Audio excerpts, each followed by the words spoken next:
दोस्तों, Donald Trump America को पूरी तरीके से बर्बाद कर देगा। और मैं ऐसा इसलिए कह रहा हूं कि जिस तरीके से डोनाल्ड ट्रंप आज पेश आ रहा है पूरे ग्लोबल लेवल पर, वो नहीं उसका अहंकार बोल रहा है। आज हम लोग जब रामायण को पढ़ते हैं तो रामायण के अंदर कुछ किरदार हैं जो कि बहुत महत्वपूर्ण हैं, और वो है राम और रावण का। राम को यह पता था कि रावण के अंदर अहंकार है, और उस अहंकार रूपी रावण के नाभि में अगर तीर मारा जाए तो वो रावण खत्म हो जाएगा। आज इसी रावण, अहंकार रूपी जो रावण है मतलब ट्रंप है, देखते हैं कि इसकी नाभि के अंदर वो तीर कौन मारता है। आखिरकार वो राम कौन पैदा होगा जो कि इसकी नाभि के अंदर तीर मारेगा, ताकि ये इसका अहंकार जो है वो टूटेगा। आप लोग मुझे कमेंट सेक्शन में जरूर बताइएगा कि वो राम कौन है जो कि इस तीर को चलाएगा। और मैं ऐसा इसीलिए कह रहा हूं क्योंकि डोनाल्ड ट्रंप ने रिसेंटली बांग्लादेश को यह धमकी दी है कि अगर तो बांग्लादेश का जो माफ कीजिएगा, वो जो कॉरिडोर है, अगर अमेरिका के पास में नहीं गया, अमेरिका का इन्फ्लुएंस नहीं हुआ, तो बांग्लादेश के अंदर तख्ता पलट हो जाएगा। साथ ही के अंदर जब शेख हसीना वहां पर थी तो भी धमकियां मिली थी। आज अमेरिका और चाइना के रिलेशंस देख लीजिए। चाइना के ऊपर जो टैरिफ्स लगाए गए हैं उससे पूरा का पूरा ट्रेड वॉर खड़ा हो चुका है। अब बारी है आईफोन की। आईफोन एक ऐसा फोन है जिसको मिडिल क्लास के अंदर रहने वाला व्यक्ति जो है उसको अपने हाथ में रखना पसंद करता है। भले ही उसको वो अफोर्ड ना कर पाए, लेकिन वो समझता है कि वाकई में अगर मेरे पास में आईफोन है तो मेरी इज्जत जो है वो काफी बढ़ेगी। तो बात करेंगे आज हम लोग कि आज आईफोन चाइना से शिफ्ट करके भारत में क्यों आना चाहता है, पहली बात। दूसरी बात, अमेरिका के द्वारा टिम कुक को यह जो धमकी दी गई है, ये जो बात कही गई है कि अगर अमेरिका के अंदर व्यापार करना है तो मैन्युफैक्चरिंग यूनिट यूएसए के अंदर लगानी होगी। साथ ही के अंदर अगर अमेरिका में नहीं करते हैं तो 26% ऑफ टैरिफ जो है उसका सामना करना पड़ेगा। और यह भी कहा कि भारत अपना ख्याल खुद रख सकता है। चलो खैर, कोई बात नहीं, देर आए दुरुस्त आए। आज अमेरिका को यह बात समझ में तो आ गई है कि भारत खुद का ध्यान रख सकता है। क्या गजब बात है। दिन भी वो थे जिस समय हमको जब गेहूं की आवश्यकता थी, क्योंकि हमारे देश के अंदर अकाल था, ड्रॉट था, और उस समय हम लोग अमेरिका के अंदर गेहूं लेने के लिए गए थे। अमेरिका ने मना कर दिया था, और आज अमेरिका यह कह रहा है कि भारत अपना ख्याल खुद रख लेगा। जिस समय मैं लेक्चर को रिकॉर्ड कर रहा हूं उस समय नीति आयोग की यह रिपोर्ट आई है कि इंडिया 4th लार्जेस्ट इकोनॉमी बन चुकी है। एट प्रेजेंट हमने जर्मनी को पीछे छोड़ दिया है। तो सबसे नंबर 1 पर कौन है? $31 ट्रिलियन के पास में अमेरिका है। ऑलमोस्ट $18 ट्रिलियन जो है चाइना है। इंडिया जो है वो $4.8 ट्रिलियन की इकोनॉमी के साथ में 4th नंबर पर है। ठीक है, जापान को पीछे छोड़ दिया है। जर्मनी हमसे एक कदम आगे है, वो 3rd नंबर पर है। तो पहले पे अमेरिका, फिर चाइना, फिर जर्मनी और फिर इंडिया। जापान को हमने पीछे छोड़ा। तो हम लोग जिस तरीके से आगे ग्रोथ कर रहे हैं, टिम कुक को यह पता है कि मुझे पूरे विश्व के अंदर अगर पैसा कमाना है तो भारत के जरिए से ही वो कमा सकता है। तो आज हम लोग देखें कि आईफोन जो है इसको लेकर आखिरकार डोनाल्ड ट्रंप इतने कंसर्न क्यों हैं, और टिम कुक से उनकी मुलाकात हुई कहां पर दिया? कतर के अंदर। 15 मई को कतर की कैपिटल है दोहा, वहां पर डोनाल्ड ट्रंप ने कहा कि आईफोन का प्रोडक्शन इंडिया के अंदर नहीं होगा, वो अमेरिका के अंदर होगा। अगर इंडिया के अलावा या फिर इंडिया में होता है तो फिर 26% टैरिफ का सामना करना पड़ेगा टिम कुक को। ठीक है। An estimated 80% of iPhones are still made in China. 80% जो आईफोन्स होते हैं वो मेड इन चाइना है। ठीक है। And Apple has shift its production to other countries. Apple ये चाहता है कि हम लोग अपने प्रोडक्शन को शिफ्ट कर दें। अब रीजन तो मैं आपको बताऊंगा आगे कि वो अपने प्रोडक्शन को शिफ्ट क्यों करना चाहता है, खासतौर पर इंडिया जैसी कंट्री के अंदर। ठीक है। और एक्चुअली में 25% ऑन आईफोन्स, अब टैरिफ जो है वो लगभग 24% के आसपास अमेरिका लगाने की बात कर रहा है। ठीक है। डोनाल्ड ट्रंप का जो ट्वीट था उसको देखिए। I have long ago informed Tim Cook of Apple that I expect their iPhones that will be sold in the USA will be manufactured and built in the USA, not in India to any place else। कहीं पर भी नहीं होना चाहिए, India में भी नहीं होना चाहिए। तो ये कौन बोल रहा है? ये बोल रहा है डोनाल्ड ट्रंप का अहंकार। क्योंकि आज डोनाल्ड ट्रंप जिस पॉलिसी को लेकर आगे बढ़ रहे हैं वो है अमेरिकाज फर्स्ट। आप जानते हैं कि इकोनॉमी के 3 सेक्टर हैं, प्राइमरी, सेकेंडरी और टर्शियरी सेक्टर। आज डोनाल्ड ट्रंप ये चाहते हैं कि प्राइमरी सेक्टर भी वो कैप्चर कर ले, सेकेंडरी सेक्टर मैन्युफैक्चरिंग उसको भी कैप्चर कर ले, और टर्शियरी सेक्टर जिसको हम लोग कहते हैं सर्विस सेक्टर उसको भी वो कैप्चर कर ले। मतलब हर जगह जो है वो अमेरिका हो और उनको कंज्यूम करने वाला भी अमेरिका हो। आज इस पॉलिसी के ऊपर है। तभी आप एग्जांपल देखिए, हार्वर्ड यूनिवर्सिटी के अंदर जितने भी स्टूडेंट पढ़ा करते थे, विदेशी जो फॉरेन स्टूडेंट्स थे, उनको कह दिया कि आप जा सकते हैं किसी दूसरे इंस्टीट्यूट के अंदर या फिर अपने घर वापस लौट जाइए अपने देश के अंदर। हार्वर्ड के अंदर 6,800 स्टूडेंट्स आज फॉरेनर्स हैं, जिनमें से 788 इंडियंस हैं, और उनको आज भारत आना पड़ेगा। किस कारण से? डोनाल्ड ट्रंप के कारण। वो तो शुक्र हो कि वहां के कोर्ट ने उसके ऊपर स्टे लगा दिया, उस ऑर्डर के ऊपर जो कि डोनाल्ड ट्रंप के होम मिनिस्ट्री के द्वारा निकाला गया था। अब बात यह है कि आखिरकार डोनाल्ड ट्रंप इतने बोल्ड स्टेप क्यों ले रहे हैं?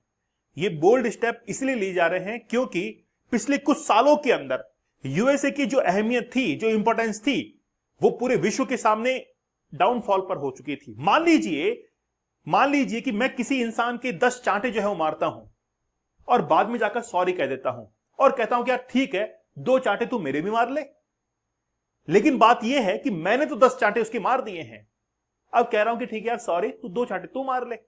लेकिन मैंने 8 जो है 8 का एज वहां पर ले लिया, प्लस के अंदर मैं चला गया क्योंकि मैंने 10 चांटे उसके मारे। अमेरिका ऐसे ही करता, अमेरिका 10 चांटे मारता है और उसके बाद में उस देश को पुचकारता है कि आजा भाई, कोई दिक्कत नहीं है, मैं हूं ना तेरा रखवाला। और उसी इंपॉर्टेंस के अंदर वो खुद की अहमियत को बढ़ाता है। इसलिए जेलेंस्की व्हाइट हाउस के अंदर गए और वहां पर जेलेंस्की को डिसऑनर किया गया। उसके बाद में साउथ अफ्रीका के प्रेसिडेंट सिरिल रामाफोसा, उनके साथ में डिसरेस्पेक्ट हुआ।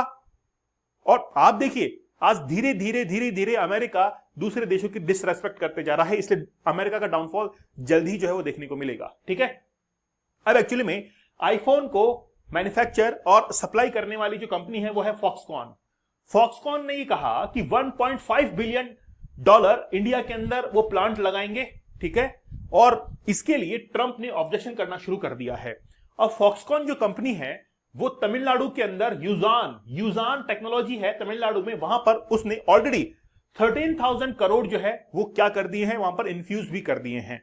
इसका मतलब है कि इंडिया के अंदर अब तो फैक्ट्री लगेगी ही लगेगी। अब इसकी फिक्र किसको है? डोनाल्ड ट्रंप को है कि यार इंडिया में अगर लगेगी फैक्ट्री तो कल को मैन्युफैक्चरिंग हब कौन बनेगा? इंडिया बनेगा। तो जो आज लगभग $4.8 ट्रिलियन की इकोनॉमी पे है, वो धीरे धीरे हमारी बराबरी करना शुरू कर देगा। और अमेरिका को बराबरी पसंद नहीं है, इसको कहते हैं अहंकार। जब भी किसी भी इंसान को यह लगे कि यार ये इंसान मेरी बराबरी कर सकता है, तो उसको वो डाउनफॉल करने की कोशिश करता है।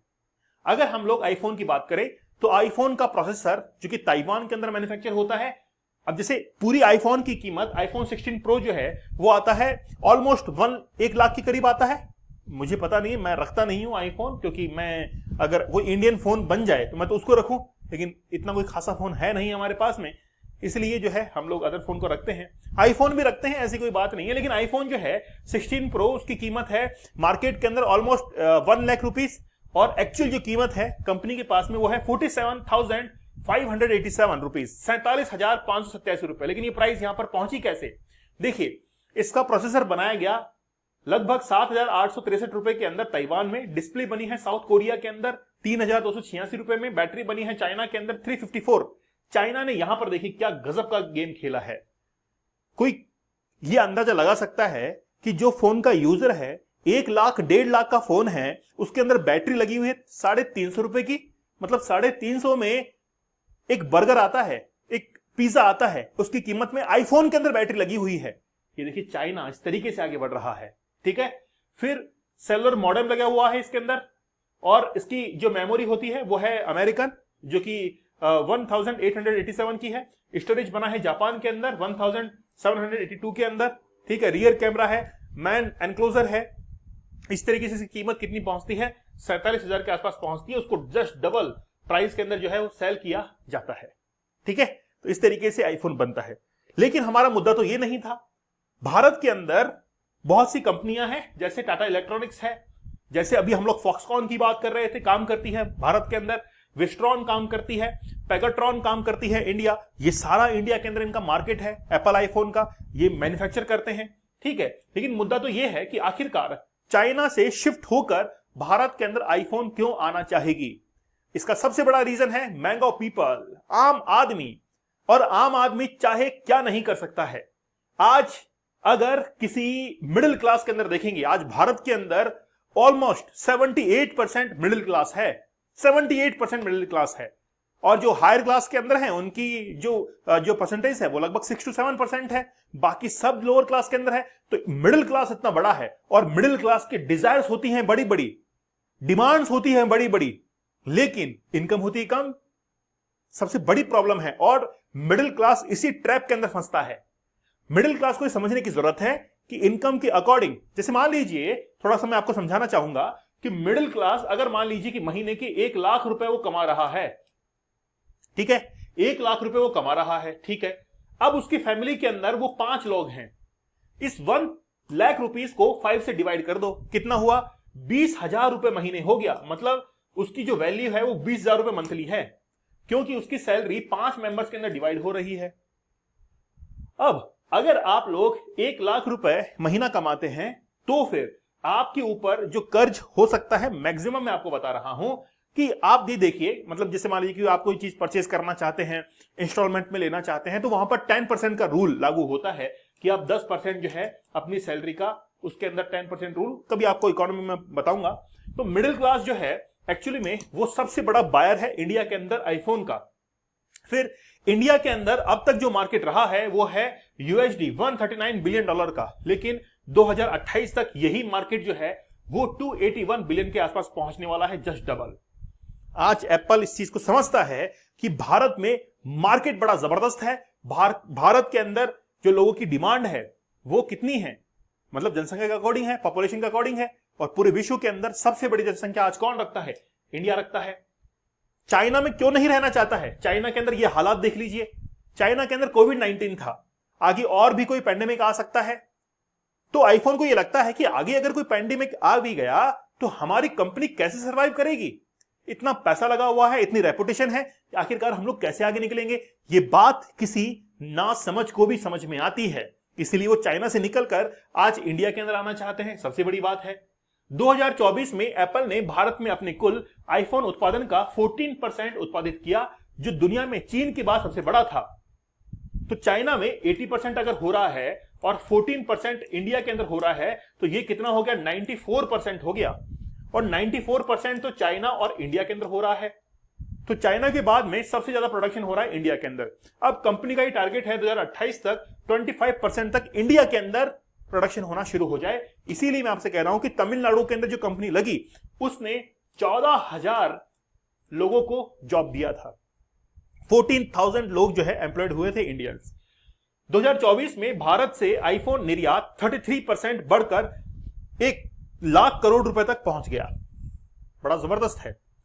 खास बात यह भी है कि इंडियन जो मार्केट है, इंडियन मार्केट वो सपोर्ट करता है आईफोन को।